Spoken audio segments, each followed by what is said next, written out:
Friends, ಬನ್ನಿ ಇವತ್ತು boiled red ರೈಸ್ನಲ್ಲಿ ಹೇಗೆ ಗಂಜಿಯನ್ನು ಮಾಡೋದು ಅಂತ ನೋಡೋಣ. ಇದು ಫೀವರ್ ಬಂದಿರೋ ಸಮಯದಲ್ಲಿ ಅಥವಾ ಪೋಸ್ಟ್ ಫೀವರ್ ಸಿಂಪ್ಟಮ್ಸ್ ಇರುತ್ತಲ್ಲ, ಸುಸ್ತು ತುಂಬ ಇಲ್ಲ ಸ್ಟಮಕ್ ಅಪ್ಸೆಟ್ ಆಗಿರೋ ಟೈಮಲ್ಲಿ ಈ ಡಿಶ್ನ ನಾವು ತಗೋಬೋದು. ಇದು ಸ್ಟಮಕ್ಗೆ ತುಂಬ ಈಸಿಯಾಗಿರುತ್ತೆ ಡೈಜೆಸ್ಟ್ ಮಾಡ್ಕೊಳ್ಳೋಕ್ಕೆ, ಮತ್ತು ನಮಗೆ ಟೇಸ್ಟಿಯಾಗೂ ಕೂಡ ಇರುತ್ತೆ. ತುಂಬ ಕಮ್ಮಿ ಇಂಗ್ರೀಡಿಯೆಂಟ್ಸಲ್ಲಿ ಮಾಡ್ಕೊಳ್ಳುವಂಥದ್ದು.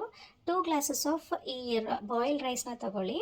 ಅದಕ್ಕೆ ಒಂದು 6 glasses of water hockey first ಒಂದು 3 ವಿಸಿಲ್ಸ್ ಬಾಯ್ಲ್ ಮಾಡಿ ತಗೊಳ್ಳೋಣ.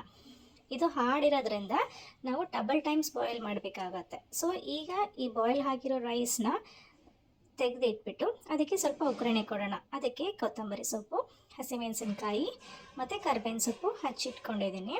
ಒಂದು ಸ್ಮಾಲ್ ಫ್ರೈಯಿಂಗ್ ಪ್ಯಾನ್ ತಗೊಂಡು ಆ ಪ್ಯಾನ್ಗೆ ಸ್ವಲ್ಪ ಆಯಿಲ್, ನಾನು ಕೊಕೊನಟ್ ಆಯಿಲ್ ಯೂಸ್ ಮಾಡ್ತಿದ್ದೀನಿ, ನೀವು ಬೇಕಾದ್ರೆ ನಿಮ್ಮ ಚಾಯ್ಸ್ ಆಫ್ ಆಯಿಲ್ ಯೂಸ್ ಮಾಡ್ಬೋದು. ಅದಕ್ಕೆ ಸ್ವಲ್ಪ ಸಾಸಿವೆ ಹಾಕ್ಕೊಂಡು ಆಮೇಲೆ ನಾವು ಹಚ್ಚಿಟ್ಟಿರುವ ಕರಿಬೇವಿನ ಸೊಪ್ಪು, ಕೊತ್ತಂಬರಿ ಸೊಪ್ಪು ಮತ್ತು ಹಸಿಮೆಣಸಿನ್ಕಾಯಿ 3 ಹಾಕ್ಕೊಳ್ಳೋಣ. ಹಾಕಿ ಸ್ವಲ್ಪ ಫ್ರೈ ಮಾಡಿಕೊಂಡು ನೆಕ್ಸ್ಟ್ ಅದಕ್ಕೆ ಒಂಚೂರು ಗಾರ್ಲಿಕ್ ಪೇಸ್ಟ್ ಹಾಕ್ಕೋಬೇಕು. ಅದನ್ನು ಹಾಕಿ ಲೈಟಾಗಿ ಸ್ಟಿರ್ ಫ್ರೈ ಮಾಡ್ಕೊಳ್ಳೋಣ. ಈ ನಂತರ ಸ್ವಲ್ಪ ಜೀರಾ ಪೌಡರ್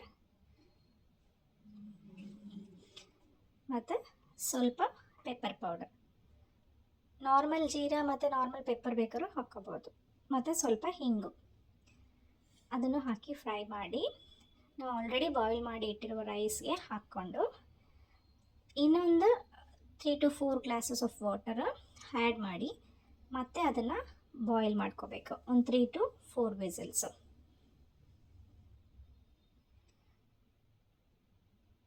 ಇದಕ್ಕೆ ಸಾಲ್ಟ್ ನಾವು ಟೇಸ್ಟಿಗೆ ತಕ್ಕಂಗೆ ಹಾಕ್ಕೊಳ್ಳೋಣ.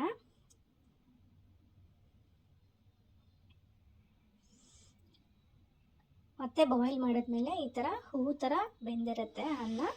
ಈಗ ಇದನ್ನು ನಾವು ಸರ್ವ್ ಮಾಡ್ಬೋದು. Thank you for watching. Please subscribe my channel.